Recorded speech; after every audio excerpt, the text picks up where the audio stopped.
നമസ്കാരം, അസ്സാം വലൈക്കും. യുവർ ഡയറ്റീഷ്യൻ എന്ന യൂട്യൂബ് ചാനലിലേക്ക് എല്ലാവർക്കും സ്വാഗതം. I am dietitian Teena Sudheer. ഇന്ന് ലാക്ടേഷൻ പീരീഡ് ആകുമ്പോൾ, അതായത് പ്രഗ്നൻ്റ് ആയ ഒരു ലേഡി ഒരു ലാക്ടേഷൻ പീരീഡിലോട്ട് മുലയൂട്ടുന്ന സമയത്തിലോട്ട് കടക്കുമ്പോൾ വല്ലാതെ ഓവറായിട്ട് വെയിറ്റ് കൂടാറുണ്ട്. അങ്ങനെ വെയിറ്റ് കൂടാതിരിക്കാനുള്ള കുറച്ച് ഡയറ്റ് ടിപ്സാണ് ഞാൻ പറയുന്നത്. വളരെയധികം കൺസേൺ ആയിരിക്കും ലേഡീസ്, കാരണം നോർമലായിട്ട് വളരെയധികം ഹെൽത്ത് കോൺഷ്യസ് ആയിട്ടുള്ളവർക്കൊക്കെ വളരെ ടെൻഷനായിരിക്കും. പ്രഗ്നൻ്റ് ആവാൻ തന്നെ ടെൻഷനാണ്, കാരണം വെയിറ്റ് കൂടുമെന്ന് വിചാരിച്ചിട്ട്. ഇത് കഴിഞ്ഞിട്ട് നമുക്ക് വെയിറ്റ് കുറയ്ക്കാനൊക്കെ സാധിക്കും കേട്ടോ. പക്ഷേ നിങ്ങൾ ചെയ്യുന്നൊരു തെറ്റെന്ന് പറഞ്ഞാൽ, പ്രഗ്നൻസി ലാക്ടേഷൻ പീരീഡിൽ ഒരിക്കലും വെയിറ്റ് ലോസിനായിട്ട് ഡയറ്റ് ചെയ്യാൻ പാടുള്ളതല്ല.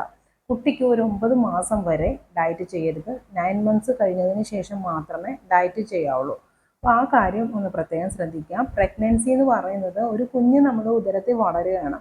അപ്പോൾ ആ ടൈമിൽ കുട്ടിക്ക് വേണ്ട പോഷകങ്ങളൊക്കെ അമ്മയുടെ ശരീരത്തിൽ നിന്ന് വേണം കിട്ടാനായിട്ട്. അല്ലാതെ കുഞ്ഞിന് ഒരിക്കലും പറയാൻ പറ്റില്ലല്ലോ, എനിക്ക് വിശക്കുന്നു എന്നൊന്നും കുഞ്ഞിന് പറയാൻ പറ്റില്ല. അപ്പോൾ അതുകൊണ്ട് തന്നെ പ്രഗ്നൻസി ലാക്ടേഷൻ പീരീഡിൽ പ്രോപ്പറായിട്ടുള്ള ന്യൂട്രീഷൻ ലഭിച്ചില്ല എന്നുണ്ടെങ്കിൽ അത് ആ കുട്ടിയുടെ ഭാവിയെ തന്നെ ബാധിക്കും. അതുകൊണ്ട് എല്ലാ അമ്മമാരും ശ്രദ്ധിക്കുക, ആ സമയം അതിന് മാത്രമുള്ള ടൈമാണ്. പിന്നെ പ്രത്യേകം നമ്മുടെ ചുറ്റുപാടുമുള്ളവർ, ലേഡീസിൻ്റെ ചുറ്റുപാടുമുള്ളവരല്ല, ഹസ്ബൻഡിൻ്റെ ഫാമിലി ആവാം, അവരുടെ ഫാമിലി ആവാം, ആരാണെങ്കിലും പ്രോപ്പറായിട്ട് അവരെ കെയർ ചെയ്യുക. അതുകൂടാതെ മാക്സിമം അവർക്ക് സപ്പോർട്ട് കൊടുക്കുക. അത് ഇമ്പോർട്ടൻ്റ് ആയിട്ടുള്ളൊരു കാര്യമാണ്. മെൻ്റൽ സ്ട്രെസ്സ് വന്നു കഴിഞ്ഞാൽ നമ്മുടെ മിൽക്ക് പ്രൊഡക്ഷനൊക്കെ കുറയും. അതുകൊണ്ട് തന്നെ മെൻ്റൽ സ്ട്രെസ് ഇല്ലാതിരിക്കാനായിട്ട് പ്രത്യേകം ശ്രദ്ധിക്കണം. ഒരു ലേഡി പ്രഗ്നൻ്റ് ആകുന്ന സമയത്ത് തന്നെ ഒരുപാട് ഹോർമോൺസിൻ്റെ ഇംബാലൻസ് ഉണ്ടാവും, ഒരുപാട് ഹോർമോൺസ് പ്രൊഡ്യൂസ് ചെയ്യും. അതുകൊണ്ട് തന്നെ വെയിറ്റ് വല്ലാണ്ട് കൂടുകയും ചെയ്യും. അപ്പോൾ എന്താ കോമൺ ആയിട്ട് ചെയ്യേണ്ടതെന്ന് വെച്ചാൽ, ലാക്ടേഷൻ പീരീഡിൽ നിങ്ങൾ പ്രോപ്പറായിട്ട് ഫീഡ് ചെയ്യുക. കുട്ടിയെ പ്രോപ്പറായിട്ട് ഫീഡ് ചെയ്താൽ തന്നെ വെയിറ്റ് റിഡക്ഷൻ അത് സഹായിക്കും. നമ്മുടെ യൂട്രസ് ഒക്കെ വളരെയധികം കൺട്രാക്റ്റ് ചെയ്യാനൊക്കെ അത് സഹായിക്കും. അതുകൊണ്ട് തന്നെ പ്രോപ്പറായിട്ട് കുട്ടിക്ക് പാല് കൊടുക്കുക. ഒരു 2 മണിക്കൂർ ഇടവിട്ട് പാല് കൊടുത്തുകൊണ്ടിരിക്കുക. അതുകൂടാതെ ഒരുപാട് ചോറൊക്കെ കഴിക്കുക ഈ സമയത്ത് പല ലേഡീസും. ഇപ്പോൾ രാവിലെ ബ്രേക്ക്ഫാസ്റ്റ് കഴിച്ചാൽ ഒരു 10-11 മണിയാകുമ്പോൾ ചോറോ കഞ്ഞിയോ കുടിക്കും, പിന്നെ ഉച്ചയ്ക്ക് ചോറ് കഴിക്കും, രാത്രി ചോറ് കഴിക്കും. അപ്പോൾ ഒരുപാട് കാർബോഹൈഡ്രേറ്റ് ഇൻടേക്ക് വരും. അത് ചെയ്യേണ്ട കാര്യമില്ല. നോർമലായിട്ട് ഭക്ഷണം, ഇപ്പോൾ രാവിലെ ബ്രേക്ക്ഫാസ്റ്റ് കഴിച്ചാൽ അതിൻ്റെ ഇടയ്ക്ക് ഫ്രൂട്ട്സും വെജിറ്റബിൾസുമാണ് കൂടുതലായിട്ട് ഇൻക്ലൂഡ് ചെയ്യേണ്ടത്. വെജിറ്റബിൾസ് എന്ന് പറഞ്ഞാൽ സാധാരണ നമ്മൾ കുക്ക് ചെയ്ത് യൂസ് ചെയ്യാറുണ്ട്. അതുകൂടാതെ റോ വെജിറ്റബിൾസും വേണം. എന്നാൽ മാത്രമേ ഫൈബർ കൂടുതലായിട്ട് ലഭിക്കുകയുള്ളൂ. ഫൈബർ ലഭിച്ചാൽ മാത്രമേ ന്യൂട്രിയൻസിൻ്റെ അബ്സോർപ്ഷൻ പ്രോപ്പറായിട്ട് നടക്കുകയുള്ളൂ. അതുകൂടാതെ നമ്മുടെ ഡൈജസ്റ്റീവ് ഹെൽത്തിന് ഒരുപാട് നല്ലതാണ് ഫൈബർ റിച്ച് ഫുഡ്.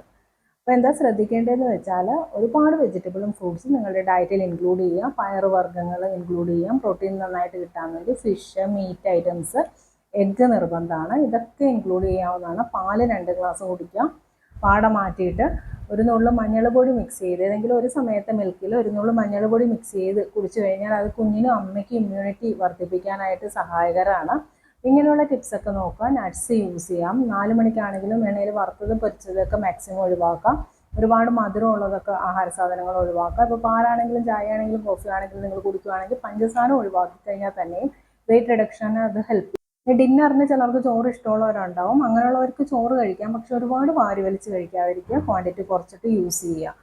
ഇപ്പോൾ 2 പേർക്കുള്ള ഭക്ഷണം ഒരമ്മ കഴിക്കണമെന്നൊക്കെ പറയാറുണ്ട്. 2 പേർക്കുള്ള ഭക്ഷണമൊന്നും ആർക്കും കഴിക്കാൻ പറ്റില്ല. അപ്പോൾ ഒരാൾക്കുള്ള ഭക്ഷണം തന്നെ ഡിവൈഡ് ചെയ്ത് കഴിക്കാൻ നോക്കുക. ഒരു 2 മണിക്കൂർ ഇടവിട്ട് ചെറിയ എമൗണ്ടിൽ ഫ്രൂട്ട്സ് ആയിട്ട്, സാലഡ്സ് ആയിട്ട്, നട്ട്സ് ആയിട്ട്, അല്ലെങ്കിൽ ഇടയ്ക്ക് നെല്ലിക്ക കഴിക്കാം. ഇങ്ങനെയുള്ള ആഹാര സാധനങ്ങൾ ഇടവിട്ട് കഴിക്കാനായിട്ട് നോക്കാം. വെള്ളം ധാരാളം കുടിക്കുക. ഇങ്ങനെ പ്രോപ്പറായിട്ടൊരു ഡയറ്റിൽ പോയി കഴിഞ്ഞാൽ ഒരിക്കലും നിങ്ങളുടെ വെയിറ്റ് കൂടത്തില്ല. ഒരുപാട് ഈ പ്രസവരക്ഷ എന്ന് പറഞ്ഞിട്ട് നമ്മൾ ഒരുപാട് നെയ്യൊക്കെ ഉള്ള ആഹാര സാധനങ്ങളൊക്കെ കഴിക്കില്ലേ. അപ്പോൾ അതിൻ്റെ ഒന്നും ആവശ്യമില്ല. നോർമൽ ഫുഡ് പ്രോപ്പറായിട്ട് കഴിച്ചാൽ മതി. നെയ്യൊക്കെ നല്ലതാണ് ഹെൽത്തി ഫാറ്റ് കിട്ടാൻ വേണ്ടിയിട്ട്. ശുദ്ധമായ പശു നെയ്യ് ആയിരിക്കണമെന്ന് മാത്രം. അതുകൂടാതെ ഒരു ദിവസം 2 ടേബിൾ സ്പൂണിൽ കൂടുതൽ നെയ്യ് യൂസ് ചെയ്യാൻ പാടില്ല. പിന്നെ ഡെലിവറി സമയത്ത് വീട്ടുകാർ പറയാറുണ്ട് അനങ്ങാതെ കിടക്കണമെന്നൊക്കെ, അല്ലേ? അങ്ങനെയൊന്നും ചെയ്യേണ്ട കാര്യമില്ല. കുറച്ച് നേരം കിടക്കുക, കുറച്ച് നേരം നടത്തും അത്യാവശ്യമാണ്. ഇപ്പോൾ ഫുഡ് കഴിച്ചിട്ട് ഉടനെ വന്ന് കിടക്കുകയിരിക്കുകയോ ചെയ്യരുത്. ഒരു 5 മിനിറ്റ് നടന്നതിന് ശേഷം വേണം വന്ന് കിടക്കുകയിരിക്കുകയൊക്കെ ചെയ്യാനായിട്ട്. അങ്ങനെയൊക്കെ നോക്കാം. അങ്ങനെ ചെയ്തു കഴിഞ്ഞാൽ നമുക്ക് വെയിറ്റ് മെയിൻറ്റെയിൻ ചെയ്ത് നിർത്താൻ സാധിക്കും. കുട്ടിക്ക് ഒരു 9 മാസം ആവാതെ ഒരിക്കലും ആരും ഡയറ്റ് ചെയ്യരുത്. അത് അത്ര നല്ലൊരു കാര്യമൊന്നുമല്ല. 6 മന്ത്സ് പ്രോപ്പറായിട്ട് ഫീഡ് ചെയ്യുക. അത് കഴിഞ്ഞിട്ട് വീനിങ് ഫുഡ് കുറുക്കുകളൊക്കെ സ്റ്റാർട്ട് ചെയ്യുമല്ലോ. ഒരു 9 മന്ത്സ് കഴിഞ്ഞിട്ട് നിങ്ങൾക്ക് ഡയറ്റ് ചെയ്യാവുന്നതാണ്. അതിന് വലിയ പ്രോബ്ലം ഒന്നുമില്ല. പക്ഷെ അതുവരെക്ക് എല്ലാവരും കുഞ്ഞിൻ്റെ അമ്മയുടെ ആരോഗ്യം മാത്രം സംരക്ഷിക്കാനായിട്ട് ശ്രദ്ധിക്കുക. ഇത്രയും കാര്യങ്ങൾ ശ്രദ്ധിച്ചു കഴിഞ്ഞാൽ തന്നെ നിങ്ങളുടെ വെയിറ്റ് ഓവറൊന്നും ആവത്തില്ല. അപ്പോൾ ഒരിക്കലും ടെൻഷൻ അടിക്കാതിരിക്കുക. സ്ട്രെസ്സ് അടിച്ചു കഴിഞ്ഞാൽ തന്നെ ഹോർമോൺസിൻ്റെ വ്യത്യാസം ഉണ്ടാവും. അപ്പോൾ എന്താ പറ്റുക, വെയിറ്റ് ഒരിക്കലും കുറയില്ല, കൂടിക്കൊണ്ടിരിക്കും. അതുകൊണ്ട് എപ്പോഴും ഹാപ്പി ആയിട്ടിരിക്കാനായിട്ട് നോക്കുക. നിങ്ങൾക്ക് ഇഷ്ടമുള്ള കുറച്ച് ക്രിയേറ്റീവായിട്ടുള്ള കാര്യങ്ങളൊക്കെ ചെയ്ത് ഹാപ്പി ആയിട്ടിരിക്കാനായിട്ട് ശ്രദ്ധിക്കുക. ഇന്നത്തെ വീഡിയോ എല്ലാവർക്കും ഇഷ്ടമായെന്ന് കരുതുന്നു. ഇഷ്ടമായെങ്കിൽ ലൈക്ക് ചെയ്യുക, ഷെയർ ചെയ്യുക, എൻ്റെ ചാനൽ സബ്സ്ക്രൈബ് ചെയ്യാൻ മറക്കരുത്. നന്ദി, നമസ്കാരം.